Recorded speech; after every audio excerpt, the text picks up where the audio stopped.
Before we talk about the movie, I just want to talk about Ralph for a quick second. All of what I'm about to say is just my own presumption, so don't take literally anything I fucking say as fact. I feel like Ralph and I were very similar in high school.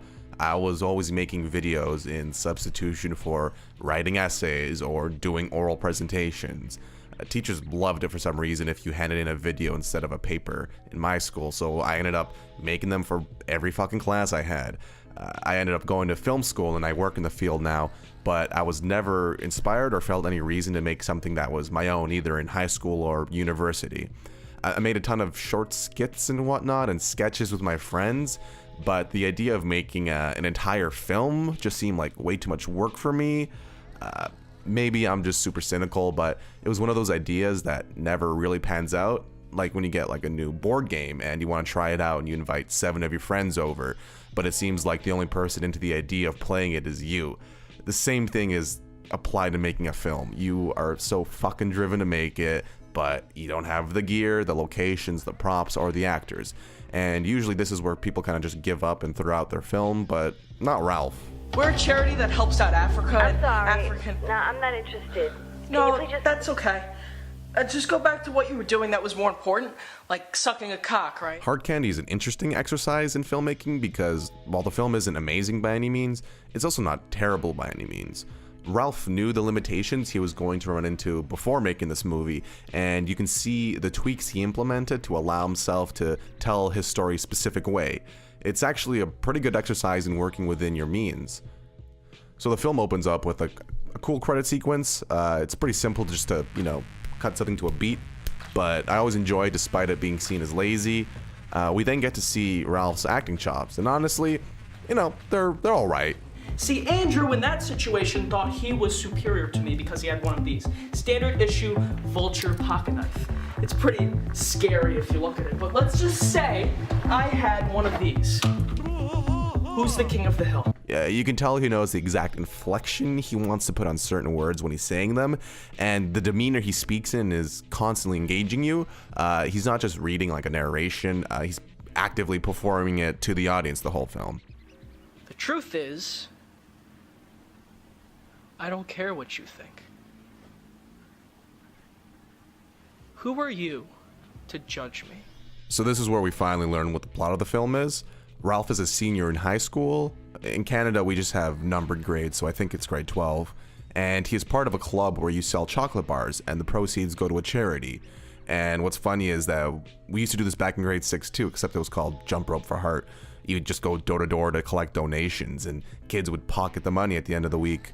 A lot of this is told to us through Ralph's narration, and this is one of the instances where you can see him working around the limitations that he had.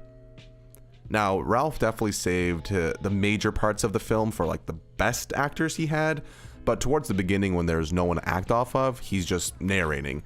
And to combat this, he uses cutaways to show the story that he's narrating. These cutaways are usually when he is speaking about like a major plot element, and they play 2 important parts. One is that they keep the story moving. If he only relied on narration to carry the story, no one would really want to watch it past like 5 minutes. But also, cutting to show what is being told is a clever way to tell the same information that a regular scene would tell you, but without actually hearing it. Here's an example. What the hell is he gonna do? But he was essentially a police officer for the school. And if he had been aware that I was scamming everyone, he would definitely get the school to look into it. But like every police officer, he was really easy to pay off. At this point in the film, we see that one of the kids is asking the hall monitor for help. In a regular movie, you'd probably hear this conversation and move on. But Ralph narrates over top of it, and this is done for what I assume is a number of reasons. You're shooting in a high school, so you have limited control over things. The hours that it's open, the people in the hall, the locations, and on top of that, you have super limited access to the gear that you have. You don't have anyone to boom for you. You don't have any wireless mics. You have nothing. And lastly, you have actors and friends to deal with. They're busy. They don't have time to get the coverage that you want. Their acting isn't as good as you wanted to be in the scene. And a lazy person would probably just film it and leave it as is. But Ralph takes a different approach to it. He films the scene, but writes the narration so that it can run parallel with the scene. This way, we have all the information conveyed to us at the same time. not stupid, okay? They searched my locker, and what did they find? Every person's name, the money they made, all of the profits were in that book, and they had it. Oops. King Candy has quite a few instances where this happens. In one scene, maybe the music will trickle out and we can grasp what is happening in the scene despite there not being any dialogue at all. Was it someone in the club? Still can't tell you. Was it Nick? Yeah, it was Nick. Well, listen.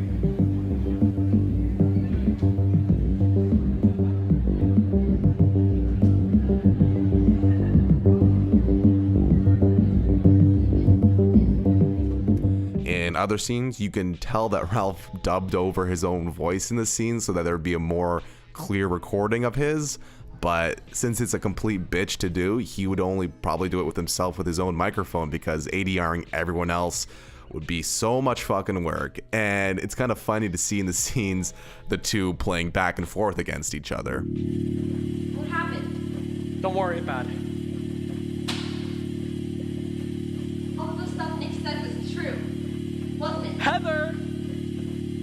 Don't worry about it. I'm not in the mood. As a matter of fact, I'm a little drunk. So it would be really great if we didn't talk about this now. You've been lying to me this whole time about everything. In addition to the clever workarounds to the limitations, there's also a nice selection of shots in the film.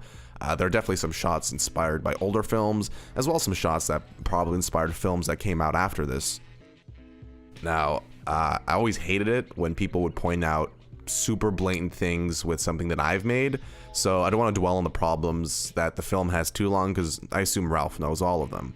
Some of the acting was subpar, the audio was too hard to hear sometimes, relying too much on narration sometimes. With the film only being 40 minutes long, it is a bit difficult to talk about the structure of the plot. Some things happen too fast, some things happen too slow. At the end of the day, it's a mob movie that takes place in a high school. Obviously, there are going to be glaring issues, but to point these things out in such a low-budget film is kind of pointless. I can't stand nitpicking something either so obviously bad and not meant for you that it kind of just wastes everyone's time. I didn't go too much into the plot of King Candy just because I do believe it's worth watching. It's 40 minutes, it's free on YouTube. Fucking check it out. There are sequences and lines that I genuinely enjoyed. It was at that moment I realized that the Vultures weren't just another quote-unquote gang. They were also drug dealers. Oh, fuck! And this was released about 3 years ago, and I think Ralph just came out with a new film that I'll check out at some point. And my hopes for his new film is that he's trying to tell a smaller story with the same enthusiasm. I feel like everyone who makes a film has made a film much bigger than what they can deliver. It's super easy to write a film that has car chases, shootouts, gangs, romance, and that's super fun in the moment while you're writing it, but it takes so much money to deliver. And the few times a YouTuber makes a film with an actual budget behind it, it seems like a standard LA produced schlock fest. Or fuck, maybe it's not even released. I mean, does anyone remember that Britannic, I think, was supposed to make a film with like the Workaholics guys at one point? We're trying to get this phone back to these girls and get our hero sex, but we're on the wrong side of town now and we're out of gas. Hero sex, huh? Yeah, you kind of cock-blocked us when you took the phone. Only dancer never blocks a cock. What? Luckily, it seems like creators have successfully made the leap from online content to actual filmmaking. I have no idea who the fuck the people are behind Wayne, but I watched the whole first episode and thought a lot of it was pretty fucking good. It looks good, the acting's alright, and even if it's not perfect, it's a breath of fresh air. Some of the most memorable Indian short films I've seen have very basic plots. This is John Ashford. This is 4169754. I regret to inform you I am not home at the moment. This is John Ashford. I'm not home.